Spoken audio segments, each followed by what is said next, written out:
Bismillahirrahmanirrahim. Assalamualaikum warahmatullahi wabarakatuh. Sebelum kita masuk ke bagian berikutnya, mari kita berdoa dulu. A'udzu bikalimatillahi ta'ala. Bismillahirrahmanirrahim. Allahumma sholli ala sayyidina Muhammad sallallahu alaihi wasallam. Ini dia bagian berikutnya, janji janin.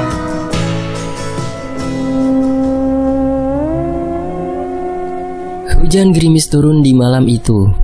Keadaan rumah tampak sedikit lebih ramai daripada biasanya. Terlihat orang-orang sedang memimpin doa untuk kesembuhan wanita yang berada di atas ranjang. Samar terdengar ucapan-ucapan miring beberapa orang yang hadir pada saat itu. Rina iki koyok disantet. Ojo ngawur rek ngomong, ora apik.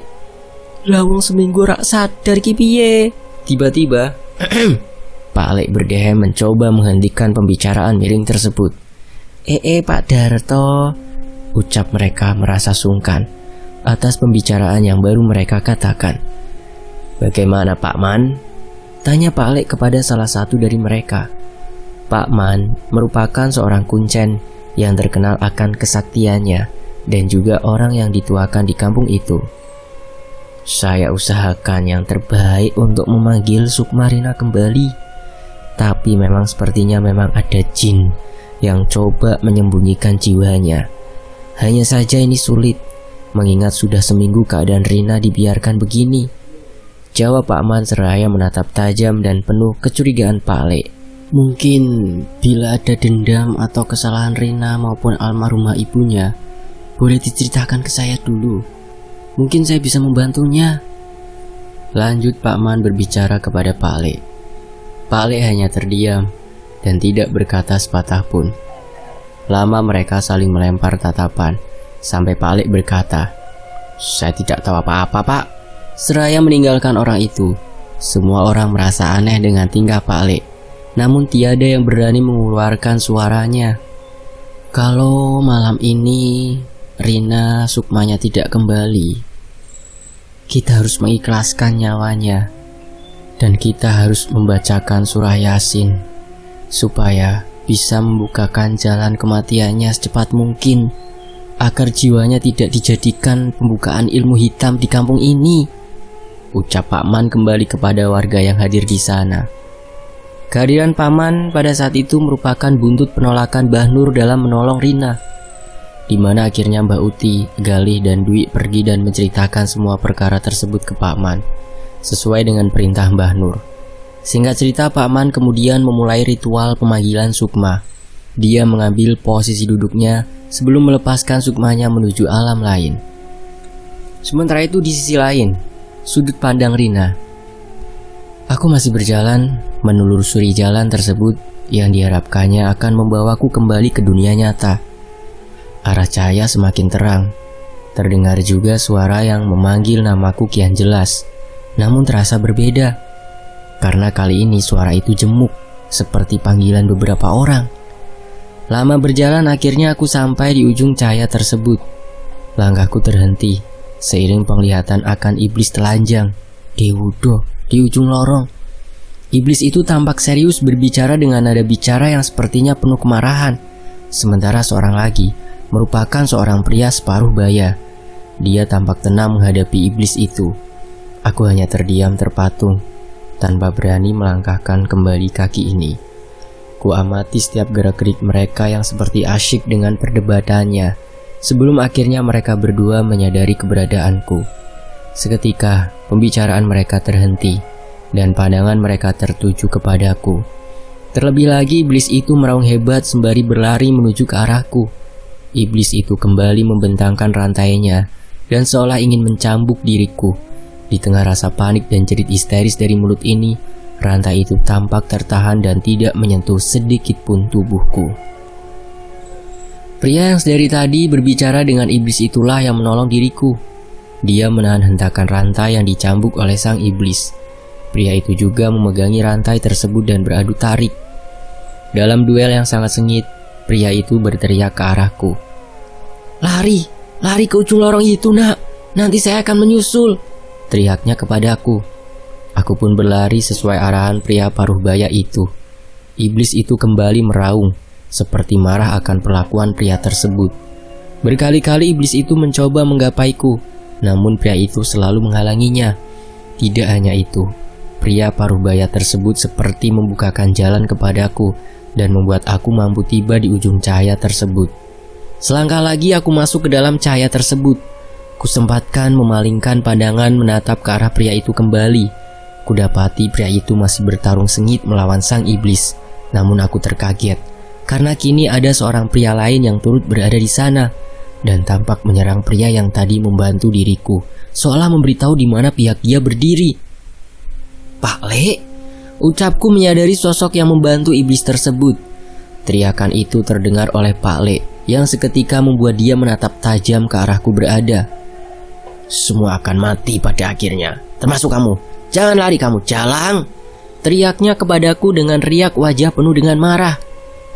Seketika bulu kuduku terbangun. Tidak ada rasa takut yang paling mengerikan selain teriakan Pak Le yang barusan menggema. Suara bentakan Pak Le seolah masih terasa dan terngiang. Masih dapat kuingat raut amarah dari dirinya. "Lari, lari!" Hanya itu yang dapat kulakukan. Aku terus berlari menembus cahaya itu dengan rasa takut dan keringat yang bercucuran. Belum lagi dadaku sudah terasa sesak akan ujung cahaya yang seakan tidak menemukan ujung. Dan sampai pada satu langkah, tubuhku terjatuh. Aku merasa melompat ke dalam jurang yang membuat seluruh sendi tersentak dan membangunkan badan. Seketika itu juga aku tersadar. Kudapati diriku kembali terbangun di kamar dengan beberapa orang lain yang ada di dalamnya. Aku merasa aneh, kala mata ini memandangi banyak warga asing di dalam kamar tempat aku bernaung. Dan terlihat pula pria paruh baya yang tadi menolong ada di salah satu sudut, seperti sedang bersemedi. Baju putihnya tampak ternoda oleh tumpahan darah yang mengalir dari mulut. Aku tersadar bahwa apa yang baru terjadi merupakan sesuatu yang nyata. Mataku langsung menoleh lebih jauh, mencari keberadaan manusia biadab, yaitu Pak Le Darto, sembari berpikir, apakah pria tersebut masih bertarung melawan iblis dan Pak Le di dunia lain? Layaknya desa mati, kampung ini terasa hening dan sunyi. Hanya beberapa warga yang terlihat berada di depan rumah menemani seorang pria tua, tampak geram memandangi kilatan api yang sedari tadi berterbangan di atas rumah joglo tempat diriku bernaung. Sementara di dalam rumah itu sendiri, peristiwa lebih mengerikan sedang terjadi. Pak Man masih duduk bersila dengan penuh darah dan memar di sekujur tubuhnya. Kini beberapa pemuda lain tampak ikut duduk bersila untuk melepaskan raga guna membantu Pak Man. Sementara dua pria lain yang tersisa bertugas memegangi Pak Man, membenarkan posisi Pak Man yang terkadang ambruk dari duduknya. Sontak dua pria yang masih sadar dan bertugas memegangi Pak Man terkaget melihat keadaanku. Satu dari mereka bergegas lari memegangi kakiku seolah menyadari kejadian tersebut. "Sadar mbak, nyebut, nyebut!" teriaknya. Darah segar seketika mengalir dari hidungku, seiring dengan semakin susahnya aku untuk bernafas. Begitu juga dengan para pria yang ada di sini. Satu persatu mereka yang turut bersemedi terlihat ambruk sembari memuntahkan darah. Bahkan ada dari mereka yang terpental menghantam tembok-tembok kamar dengan sangat kencang.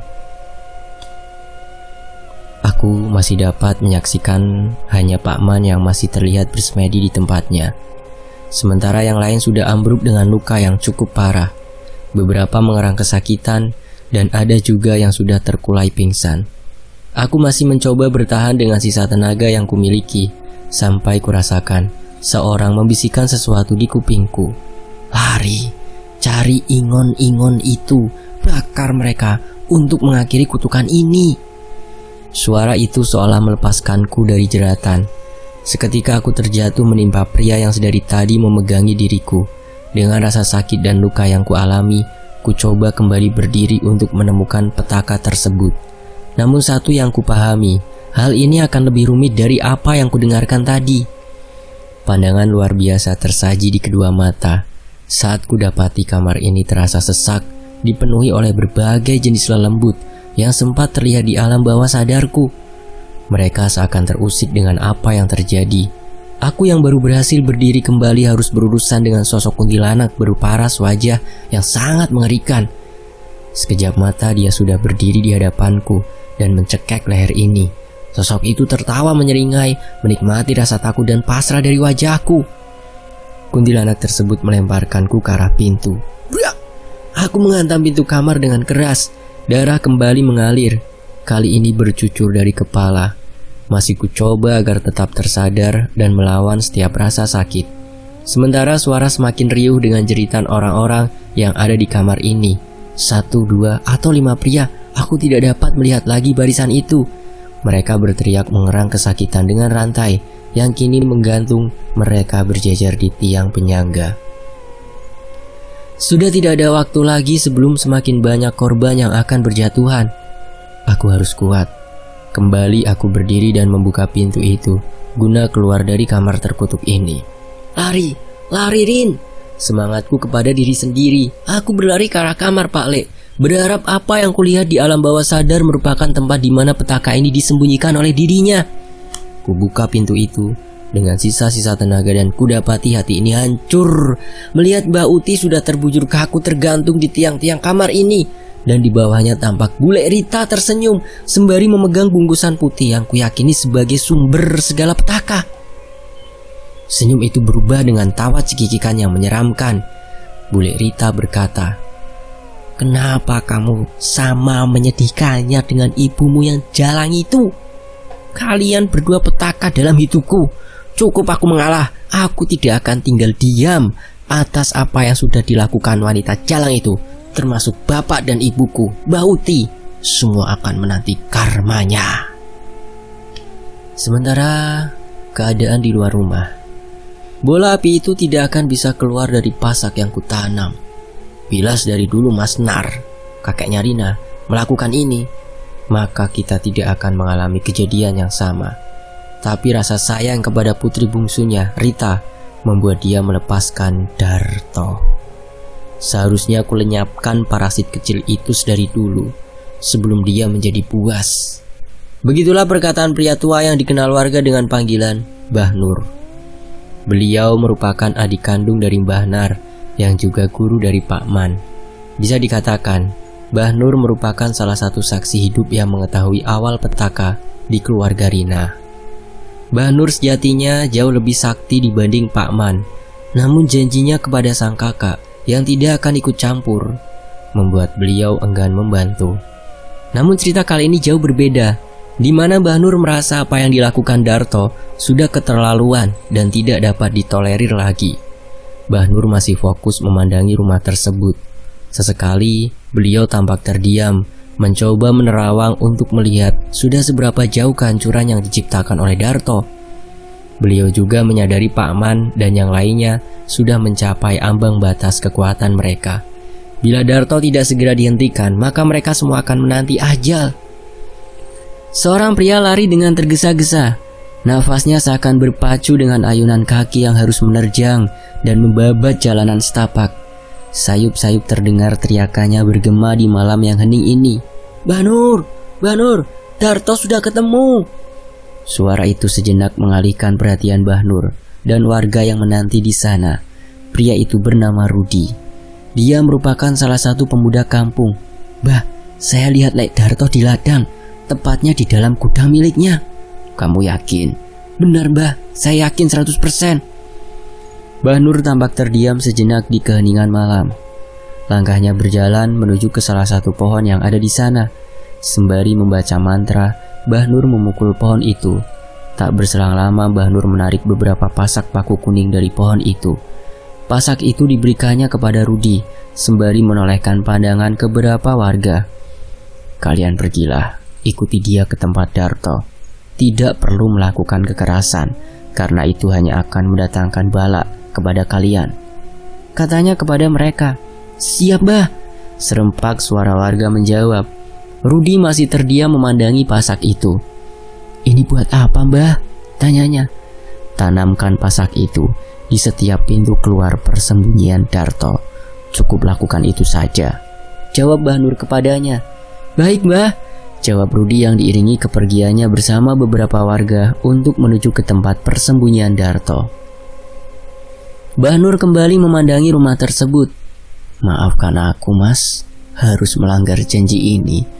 Sudah waktunya Darto menerima ganjaran atas perbuatannya, ucap Mbah Nur. Tak lama berselang Mbah Nur mengambil posisi untuk bersemedi. Dia duduk menyilakan kaki menghadap pintu masuk rumah itu. Dari balik kantongnya, beliau mengeluarkan kantil dan beberapa helai daun sirih. Dia mengunyah kantil dan sirih itu sembari mengucapkan ajian lebur seketi. Di dalam rumah, Rina masih beradu tatap dengan bule Rita. Kali ini, Rina tampak sigap. Digenggamnya vas bunga yang ada di meja untuk mempertahankan diri. Untuk semua hal gila yang terjadi, Rina tidak lagi merasa aneh akan kehadiran sosok yang telah masuk ke liang kubur. "Siapa kamu? Bule sudah meninggal. Berhenti mengganggu keluargaku," tanya Rina kepada makhluk itu dengan nada setengah membentak. Pertanyaan Rina hanya dibalas dengan tawa menyeringai yang menggema di dalam ruang ini. Seketika nyali Rina kembali menciut. Jantungnya berdebar tak karuan dan menggetarkan seluruh tubuhnya. "Pergi, pergi!" Kembali Rina mencoba membentak sosok demit berwajah bule Rita sembari mengacungkan vas bunga yang ada di genggamannya. Namun perkataan Rina hanya dibalas dengan iringan langkah bule Rita yang semakin dekat mengarah ke dirinya. Hingga jarak antara bule Rita dan Rina hanya sejengkal saja. Tercium aroma bau busuk yang sangat menyengat dari dirinya. "Hari ini kamu yang jadi tumbal Darto," ujar makhluk itu kepada Rina. Dengan cepat dia mencengkram leher Rina. Rina mencoba melawan dengan menghantamkan vas bunga yang digenggamnya ke arah kepala bule. Prak, prak. Hantaman itu berkali-kali diayunkan ke arah bule sampai vas bunga itu pecah. Namun tidak sedikit pun bule Rita melepaskan cengkramannya, hingga akhirnya Rina terpaksa menusuk sisa beling vas bunga itu ke arah bola matanya. Bule Rita melepaskan cengkraman. Dia histeris meronta sembari memegang matanya. Bule Rita memegang bola mata kirinya yang sudah terlepas. Tatapannya sungguh mengerikan. Dia berlari dan kembali mencengkram Rina. Kali ini dia semakin beringas. Dia menghempaskan Rina ke lantai, yang diikuti injakan kaki secara bertubi-tubi ke arah perut Rina. "Ampun, ampun bule, ampun!" teriakku mengibah. "Apa? Ampun? Ini belum akhir. Kau harus membayar segala kelakuan ibumu kepadaku. Tidak semudah itu untuk mati." Sementara itu di sisi lain, "Man, kamu masih hidup?" Seketika Pak Aman terbangun dari meditasinya. Tampak Mbah Nur sudah berada di dalam rumah. "Biar aku turut membantu. Kita harus cepat menghentikan Darto," ucap Mbah Nur yang dibalas anggukan kepala oleh Pak Man. Kehadiran Mbah Nur cukup menggetarkan ingon-ingon yang ada di sana.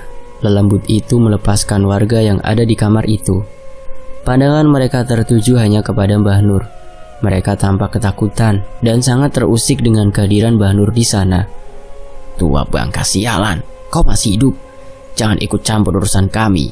Bila kau masih mau menikmati sisa hidupmu, kami hanya menjalankan tugas dari Darto," kata salah satu lelembut berparas kuntilanak yang berusaha mengintimidasi Mbah Nur.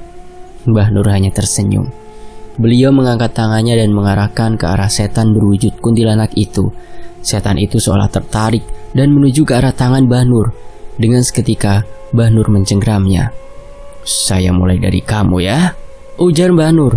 Mbah Nur langsung menggigit leher kuntilanak itu, memakan seluruh daging di lehernya sebelum memutuskan kepala dan tubuh kuntilanak itu dengan tarikan tangannya. Warga yang masih sadar tampak memandang ngeri. Bahkan Pak Man sekalipun tidak dapat berkata apa-apa melihat begitu mengerikannya ilmu lebur saketi yang dimiliki Mbah Nur. Mbah Nur tidak tampak seperti seorang manusia lagi. Dia bagai binatang buas. Tatapannya kosong dengan bola mata yang semua menghitam, mengaung seperti harimau. Mbah Nur seolah menikmati setiap gigitan daging lelembut. Tak terhitung sudah berapa banyak dia memakan lelembut itu. Di sisi lain, Rina terkapar tak berdaya. Seluruh badannya lebam. Dia pasrah menanti sakaratul maut di detik nafas penghabisan. Sejenak bule Rita menghentikan penyiksaan. Bule duduk di atas tubuh Rina. "Kamu tidak boleh mati dulu. Ini baru permulaan. Aku yang boleh menentukan kematianmu," katanya kepada Rina. Bule Rita mencium kening Rina. Sesekali dia menjilati darah yang bercucuran di wajah hingga bibir Rina. Kemudian dia mempreteli pakaian Rina hingga bukil tanpa sehelai pakaian. bersambung. Nantikan kelanjutannya hanya di Fakta Sejarah. Saya pamit ya. Sambil nungguin, teman-teman bisa mampir ke channel cadangan admin ya. Itu di layar akhir ada. Dilihat ya di layar HP-nya, tinggal disentuh saja, langsung otomatis menuju channel cadangan admin. Wassalamualaikum warahmatullahi wabarakatuh. Alhamdulillah.